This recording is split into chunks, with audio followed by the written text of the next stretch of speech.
Selamat pagi anak-anak. Hari ini kita melanjutkan materi bab 1, yaitu tentang metode ilmiah dan prosedur keselamatan kerja di laboratorium. Langsung saja kita bahas. Metode ilmiah adalah suatu kegiatan penelitian objektif untuk menemukan, mengembangkan, dan menguji ilmu pengetahuan. Metode yang namanya metode itu harus menggunakan langkah-langkah yang sistematis, teratur, dan terkontrol. Suatu metode penelitian dikatakan sebagai metode ilmiah jika mempunyai kriteria-kriteria seperti berdasar pada fakta, bebas dari prasangka, menggunakan prinsip-prinsip analisis, menggunakan hipotesis atau jawaban sementara, menggunakan penilaian secara objektif, dan menggunakan teknik kuantifikasi. Metode ilmiah diperlukan dalam melakukan suatu penelitian untuk memperoleh hasil penelitian yang baik dan dapat dipertanggungjawabkan. Nah, metode ilmiah itu ada 7 tahapnya.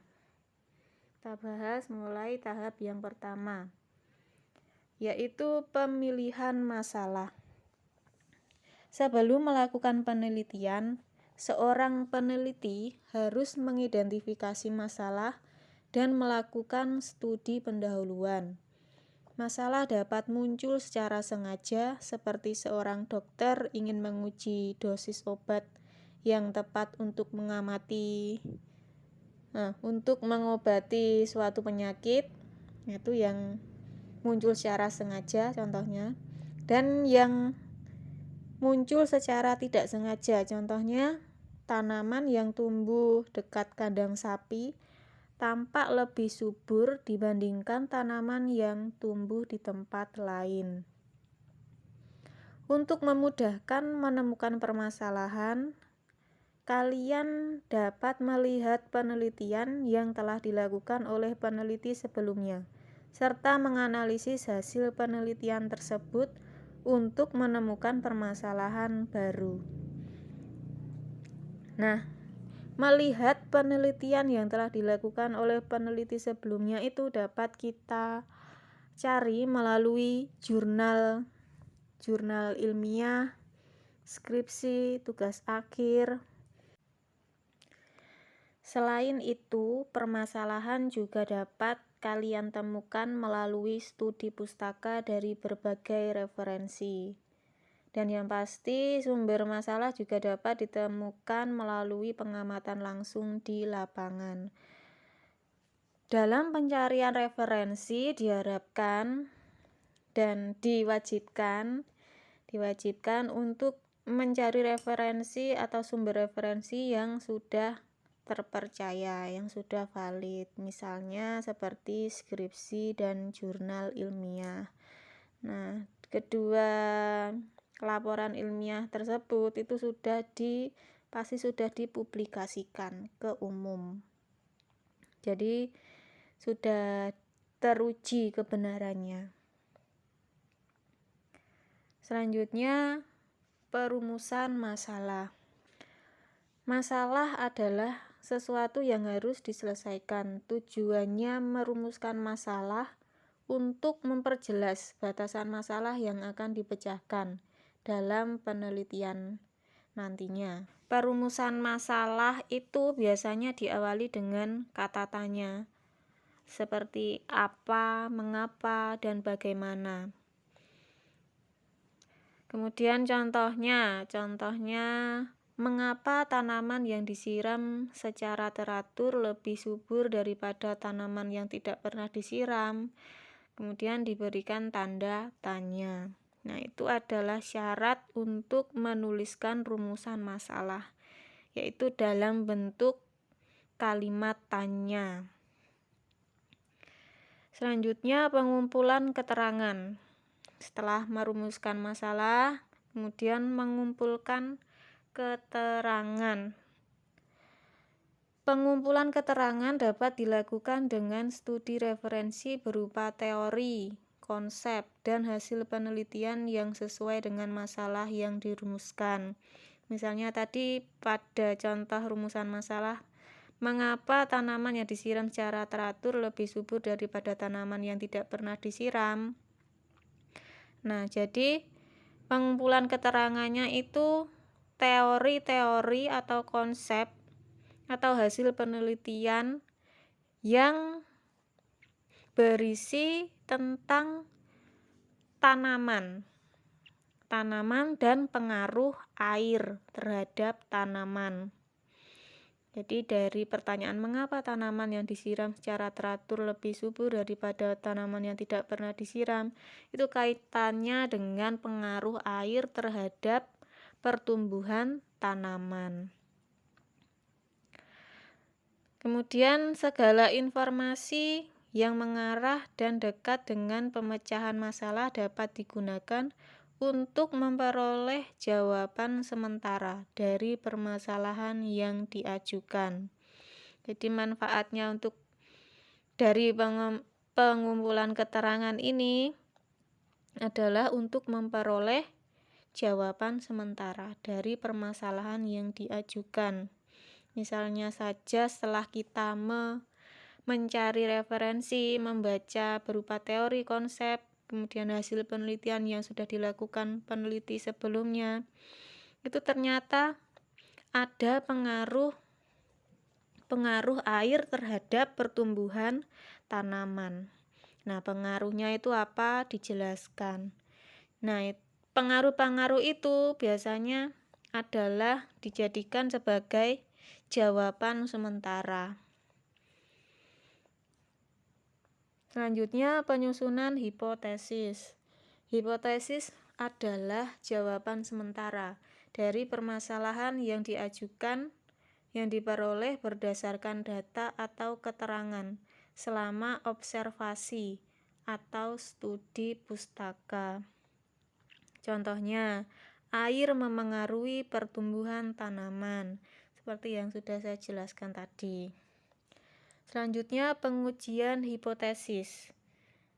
Ini dapat dilakukan melalui eksperimen atau percobaan atau penelitian.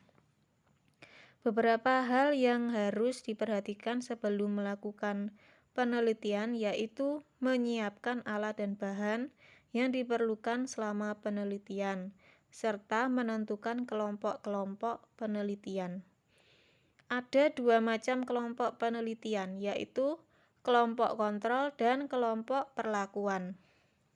Kelompok kontrol adalah kelompok yang tidak diberi perlakuan, sedangkan kelompok perlakuan merupakan kelompok yang diberi perlakuan tertentu.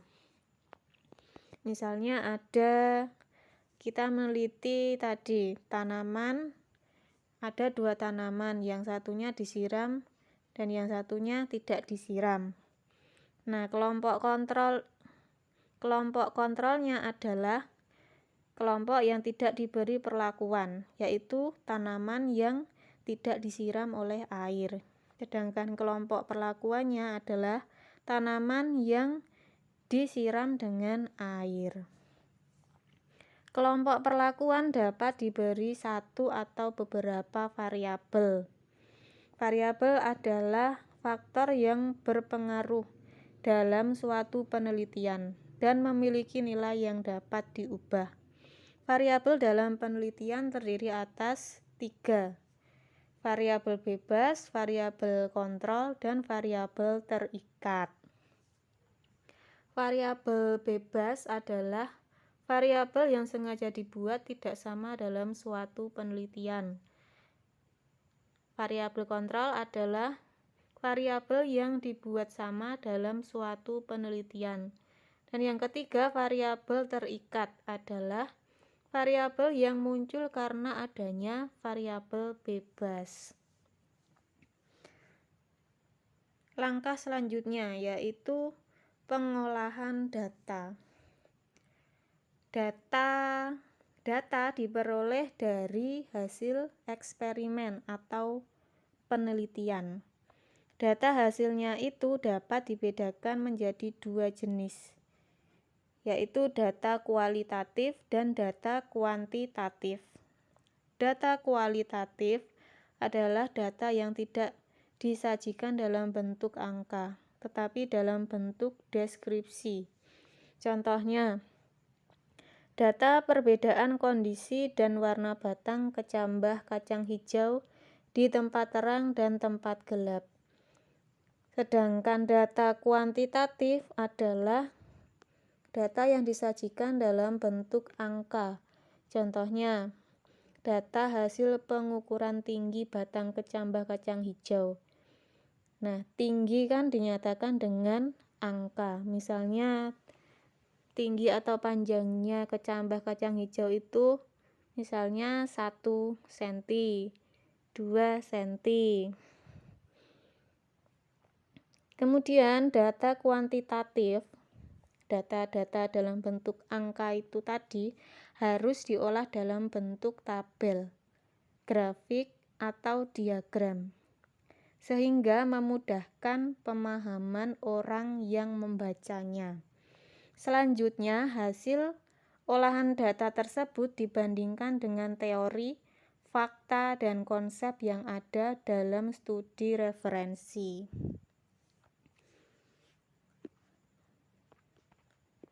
Selanjutnya, langkah selanjutnya, pengambilan kesimpulan.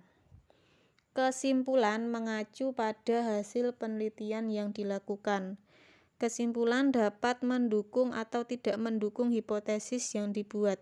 Jadi terdapat dua kemungkinan dalam pengambilan kesimpulan, yaitu kemungkinan hipotesis diterima dan kemungkinan hipotesis ditolak.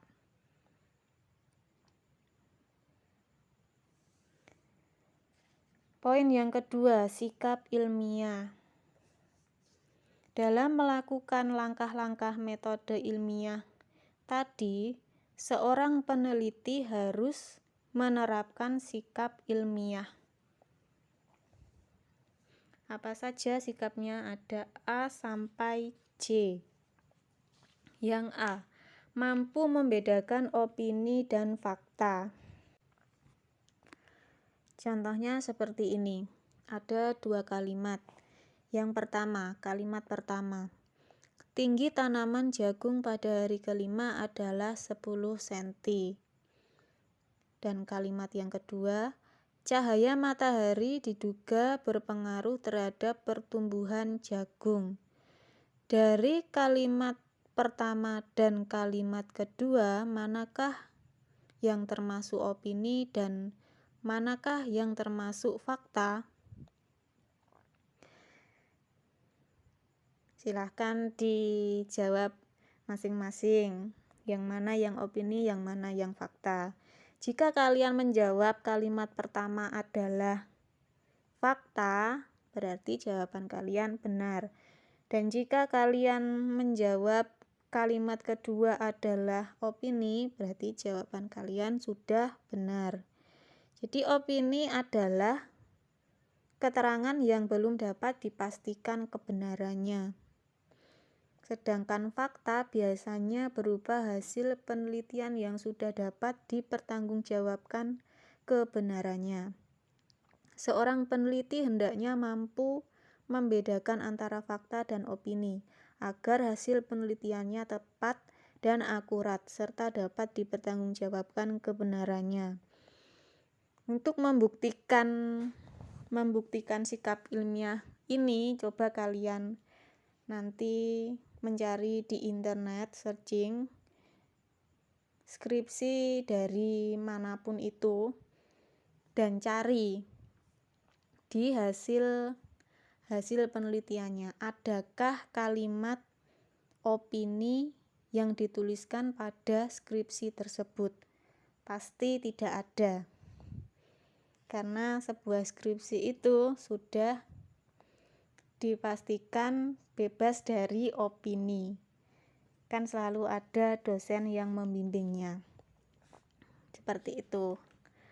Kemudian sikap ilmiah yang B, memiliki rasa ingin tahu yang tinggi. Karena memiliki rasa ingin tahu yang rendah itu belum cukup untuk kita melaksanakan penelitian.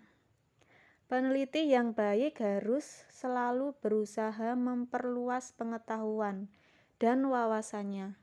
Keingintahuan seorang peneliti terhadap suatu hal itu sangat bermanfaat dalam penemuan sebuah teori, konsep, maupun fakta.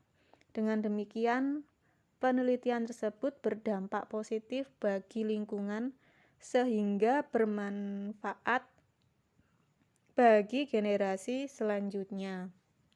Seperti penelitian tentang sel yang dilakukan oleh Robert Hooke. Beliau adalah orang yang pertama kali mengemukakan teori tentang sel, yaitu bermula dari rasa ingin tahunya tentang sel gabus, itu dari tanaman yang sudah mati, itu dilihat menggunakan mikroskop. Dia ingin tahu apa sih yang ada di dalam gabus tanaman ini. Nah, kemudian setelah dilihat menggunakan mikroskop, ternyata ada suatu ruang-ruang kecil di dalam potongan gabus tersebut. Nah, ruangan-ruangan kecil atau ruangan-ruangan kosong ini kemudian dinamakan dengan sel, yaitu dalam bahasa Latin cellulae, yang berarti kamar. Nah, penelitian dari Robert Hooke ini kemudian diteliti oleh beberapa orang selanjutnya di tahun-tahun berikutnya. Ada banyak sekali seorang peneliti yang meneliti tentang sel, yang dari sekarang masih digunakan dalam kegiatan pembelajaran tentang sel. Selanjutnya yang C, peduli lingkungan. Seorang peneliti harus memiliki sikap peduli lingkungan sehingga penelitian yang dilakukan tidak merusak lingkungan. Dengan demikian, penelitian tersebut berdampak positif bagi lingkungan sehingga bermanfaat bagi generasi selanjutnya. Misalnya saat kita melakukan penelitian, misalnya kita meneliti tumbuhan yang langka di suatu hutan. Nah, dalam perjalanan ke hutan tersebut kita pasti membawa bekal ataupun jajan ataupun minuman. Nah, itu kan akan menyisakan sampah-sampah bungkusnya makanan itu tadi. Nah, seorang peneliti itu harus peduli dengan lingkungannya dimanapun dia berada. Alangkah baiknya saat kita memakan jajan atau bekal atau minuman itu, bungkusnya itu tidak dibuang sembarangan meskipun itu di dalam hutan. Nah, dengan cara menyimpan dulu sampah-sampah tersebut di dalam tas. Kemudian saat kita pulang baru dibuang di tempat sampah. Selanjutnya yang D, jujur terhadap fakta. Pengambilan data dalam suatu penelitian dilakukan sesuai dengan fakta yang sebenarnya terjadi. Misalnya, saat penelitian itu tinggi tanaman kita dengan tinggi tanaman milik teman kita yang lain itu berbeda. Tinggi tanaman kita di hari ketiga misalnya 10 cm. Nah, tinggi tanaman pada hari ketiga di kelompok yang lain itu ternyata 15 cm. Nah, itu tidak boleh kita rekayasa hasilnya. Jadi kalau hasil tinggi tanaman kita 10 cm ya ditulis 10 cm. Kalau 5 cm ya ditulis 5 cm. Jadi tidak boleh diubah-ubah, harus berdasarkan apa yang sebenarnya terjadi. Kemudian terbuka dan fleksibel. Seorang peneliti harus bersifat terbuka yang diwujudkan dalam sikap mau menerima kritik dan saran dari orang lain. Selain itu, seorang peneliti harus terbuka dalam menyampaikan hasil penelitiannya. Dengan demikian, hasil penelitiannya menjadi lebih baik. Jadi, seorang peneliti itu hendaknya lebih baik luwes atau fleksibel. Sikap yang F, berani mencoba. Rasa ingin tahu tentang sesuatu hal harus diikuti dengan sikap berani mencoba. Dengan demikian, peneliti akan menemukan jawaban dari permasalahan yang ada dalam pikirannya. Selanjutnya yang G, berpendapat secara ilmiah dan kritis. Setiap pendapat yang dikemukakan oleh seorang peneliti harus memiliki dasar ilmiah dan tidak mengada-ngada, tanpa bukti yang dapat dipertanggungjawabkan kebenarannya. Dengan demikian, hasil penelitiannya memiliki dasar yang akurat. Selanjutnya yang H, bekerja sama. Pada saat melakukan penelitian, seorang peneliti harus mampu bekerja sama dengan orang lain, sehingga penelitian dapat dilakukan dengan baik dan hasil yang memuaskan. Kan pasti dalam suatu penelitian itu, pasti seorang peneliti itu akan membutuhkan bantuan dari orang lain. Selanjutnya yang H, bekerja sama. Pada saat melakukan penelitian, seorang peneliti harus mampu bekerja sama dengan orang lain, sehingga penelitian dapat dilakukan dengan baik dan hasil yang memuaskan. Selanjutnya yang I, ulet dan gigi. Apabila seorang peneliti mengalami kegagalan dalam melakukan penelitian, pantang baginya untuk berputus asa. Penelitian yang gagal tersebut harus dianalisis sehingga ditemukan penyebab kegagalan tersebut. Dengan demikian dapat menjadi perbaikan untuk penelitian yang dilakukan selanjutnya. Selanjutnya yang C, bertanggung jawab. Hasil penelitian yang telah dilakukan oleh peneliti harus dapat dipertanggungjawabkan. Selain itu, keselamatan tim dan keselamatan lingkungan juga menjadi tanggung jawabnya.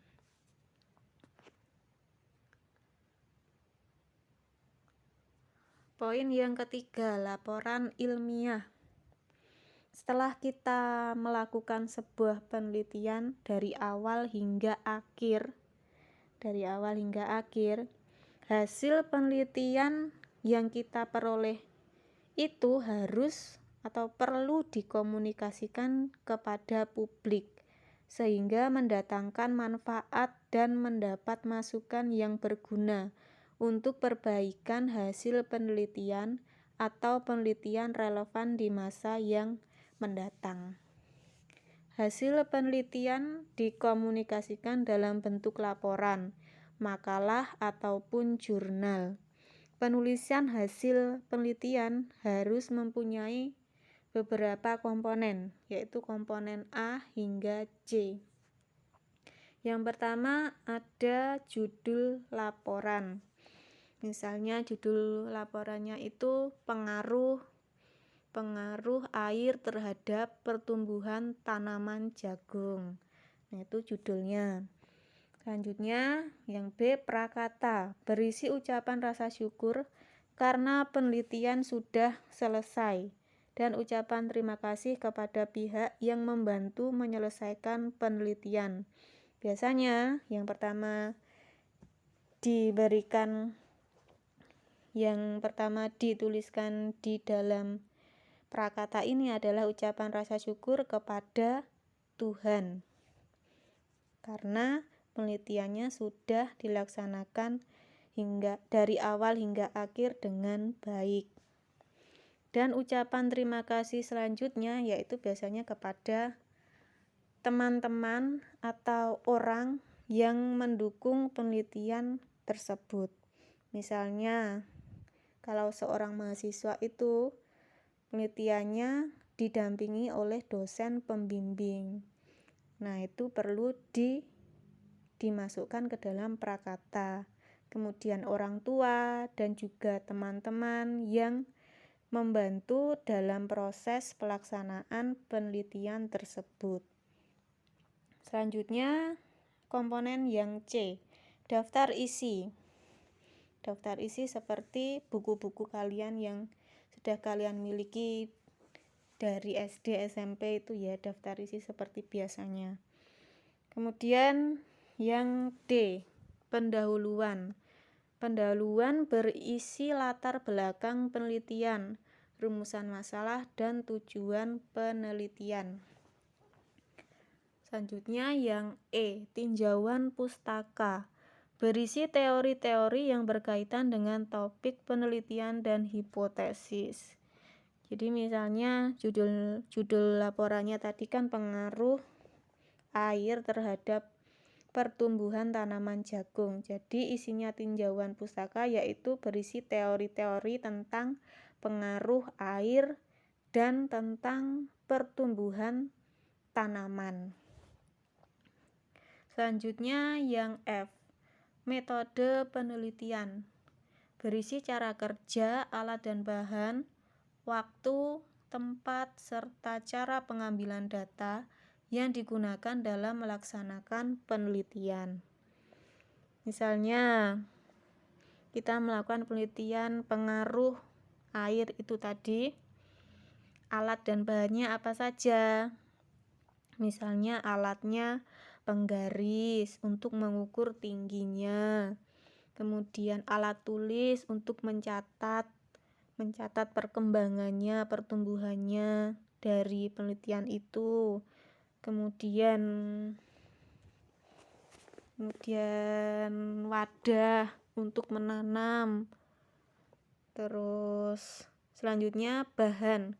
Nah, bahannya misalnya biji jagung. Terus air. Kemudian media tanamnya yaitu berupa tanah. Nah, alat dan bahan ini dalam laporan ilmiah harus dibedakan, mana yang alatnya, mana yang bahannya.